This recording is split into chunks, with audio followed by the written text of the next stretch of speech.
sabi ng nagtatanong, oo Sam, ano ang mga pinaghuhugutan mo ng inspirasyon para maisabuhay ang karakter mo sa Saving Grace? O di ba sa'yo talaga napunta yung malalim na Tagalog sa, let me translate. Ano yung hugot ko para sa character ko? Where do you draw inspiration from to bring life to your character? No one specific actually eh. And salamat sa mga press na nandito and sana na nag-enjoy kayo. And para alam nyo, sa second episode, dun kami lalabas ni Ate Shawi, ako, and Elise. But yung hugot ko para sa character ko, actually wala namang tao. I mean, there's no one that I'm grabbing my inspiration from. I actually, sa mga directors namin, actually, yung si Direk FM, si Direk Dolly, Hindi ko bitter ka dito. Ex lang. and kahit pa paano na nakaka-relate ako sa character ko. Yung moral compass niya, there's other things na hindi ko pwedeng sabihin kasi magsaspoil yung kwento about the past. But there's a lot of characteristics kay Julius at ako that I can actually relate to. So kahit pa paano, I'm able to use myself in a way to relate to the character. So, bawal pa po sabihin kung ano yung character niya, no? Basta episode 2. I feel like yung daw. mga gusto kong sabihin, may spoilers eh, so... Tagalog kasi yung tanong na. Grabe naman. Dalubhasa na ako. Hindi, bumulong na si Miss Danica. May surprise kasi ng mga connections. Hindi pa talaga, para lang sa maganda yung experience natin. Para sa atin din to, di ba? It's for our own good. Para maganda ang ating viewing experience, huwag nating i-spoil. Tama naman. Okay, now this next question is for Miss Danica Domingo, Direk FM Reyes, and Direk Dolly Dulu. Okay. At that particular moment, ganito yung point of view nila doon sa nangyayari. And I think doon kasi magaling yung Pilipino, di ba? Doon tayo magaling, doon sa, minsan kahit yung mga audience, hindi mo man kailangan i-explain, pero i-explain ko. Di ba? Para walang, para clear, kasi syempre, the topic is very sensitive, child abuse, di ba? And it's very relevant in the Philippines, even though if we don't wanna admit it, di ba? Yun nga yung lagi sinasabi, nakikita pero wala tayong ginagawa. Same yun sa nangyayari dito sa Saving Grace. Nakikita pero karamihan walang ginagawa, pero may isang nakakita at may isang may ginawa. At dun sa pagkagagawa niya dun sa pagsistage dun sa kid na yun, it affected everybody else. And we really took time to explain or at least showcase yung mga different reasons and yung complexity ng desisyon ng bawat isa sa kanila.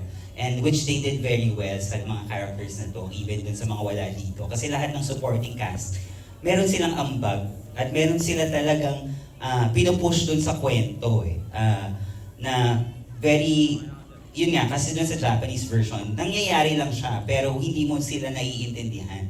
Kasi ganun yung treatment nila. Sa atin, talagang pinapakita natin, sinasabi natin, binabackstoryhan natin yung bawat characters. Kasi nga, we want people to see the situation and decide for themselves if what they're doing is right or wrong. Kasi hindi kami nagbibigay na ito talaga yung dapat nating gawin. Kumbaga dito, binibigay namin yung, pinapakita lang namin at ang option ay nasa audience talaga siya. So paano niya iintindihin kung kanino siya makaka-relate. Kasi everybody has in their own mind a reason why they're doing that. Diba? Even Chito and Sarah, kahit gaano kasama yung tingin natin sa kanila, pero meron silang pinanggagalingang characters. Even yung characters ni Sam at saka ni Elise, maiintindihan nyo sa future episodes, bakit ganun sila umabot doon. And even lalo kay Julia, kay sa character ni Anna, na ang galing talaga nung pinanghuhugutan ng character, kaya siya ganun sa simula. And even si Zia, yung Grace na walang kamalay-malay, pero makikita mo siyang lumalaki sa duration ng buong series na to. Lumalaki siya sa mata nyo, sa mata nating lahat. At yung sa paglaki niya, lumalaki din yung iba't ibang mga characters na hindi nila pala alam na meron silang problema. Nakikita lang nila na aapektuhan sila nung batang ito. Yung decision nito. So yun yung, I think, yung extra, super extra mile na binigay talaga ng creatives and the actors for this Filipino version. And thank you. DJ I, sorry, I Yes, just po. want to clarify that What we're saying now is, we're not saying that one is better or the other is Ito, paano mo pinaghandaan ang role na ito bilang si Chito na isang bad guy? Una po siguro, hinanap ko yung tao, yung puso kay Chito. Kasi ako po kasi naniniwala ko, hindi, ang isang tao, hindi siya pinanganak na may sungay na. Hinubog siya nung mga tao sa paligid niya, hinubog siya nung mga pagkakataon sa paligid niya.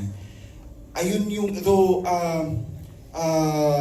wala sa script, no? Pero si Danix and ang mga directors ko, generous enough to give time para ipaintindi sa akin kung saan nagmula si Chito. Ako kasi yung type po ng actor na hindi ko mabigyan ng hininga yung isang karakter nang hindi ko alam kung saan siya nagmumula. So, yung kanina nabanggit ko, at first parang nangangapa ako. Hindi ko alam kung paano ko ibubuhayin yung karakter dahil ayoko naman nung basta ka lang masama. Ayoko lang ng basta demonyo ka lang. Gusto ko kahit siguro hindi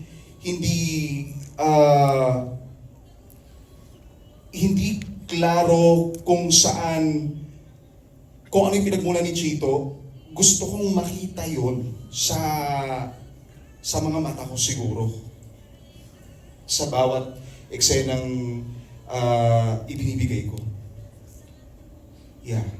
And just like any other characters na ginagawa ko, prayers talaga na makabalik ako sa sarili ko. Oo, kasi when I portray a character, binibigay ko kasi talaga yung buong ako. Which is minsan nakakatakot, pero wala, mahal ko tong ginagawa ko eh. Ganun katindi yung preparation, nasamahan na ng prayers. Oo, Ganun lagi na siya. naman. Oo. Prayers talaga. Before and after kung gumawa ng isang eksena, laging prayers. Lalo na sa characters yung sabi nga ni Jenica kanina, emotionally draining talaga and mentally, no? O, iba yung effect. Mhm. Thank you so much, Christian. And now, for Sir Eric. Ng lahat, yung pag-intindi natin sa bawat character. Thank you very much po. And now, let's go to our next question. This is coming from Mr. Alan Sancon of Stars Photog. And this is for you, Julia. Yes. Ang tanong, ito rin, curious tayong lahat na malaman to. Julia,